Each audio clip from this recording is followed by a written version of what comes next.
যেখানে সারাদিন তারা রিক্সা চালাতো, বাট এই তীব্র তাপদাহের কারণে অর্ধেক বেলাও ঠিক মতো চালাতে পারে না। দেখা যাচ্ছে দিন শেষে তাদের ঘরে ঠিক মতো দুমুঠো ভাত জোগাতে পারে না। কিন্তু বর্তমান সরকারের, এই আওয়ামী সরকারের, এই দামি নির্বাচনকারী সরকারের এদিকে কিন্তু কোনো খোঁজ খবর নাই। তারা এসি রুমে বসে ঠান্ডা বাতাস খাচ্ছে। আজকে অসহায় সাধারণ মানুষ দ্রব্যমূল্য ঊর্ধ্বগতির কারণে দুর্বিষহ জীবন যাপন করছে। তীব্র তাপদাহে আজকে জনজীবন বিপর্যস্ত হয়ে গেছে সারা বাংলাদেশে। কিন্তু একটি লোক কি আওয়ামী লীগের এরকম পানি বিতরণ করেছে কেউ দেখেছেন আপনারা? আমরা কিন্তু দেখিনি এখন পর্যন্ত।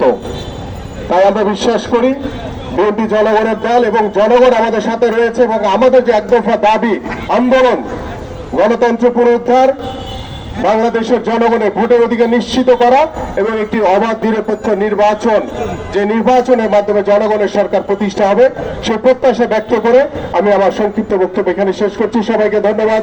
বাংলাদেশ জিন্দাবাদ।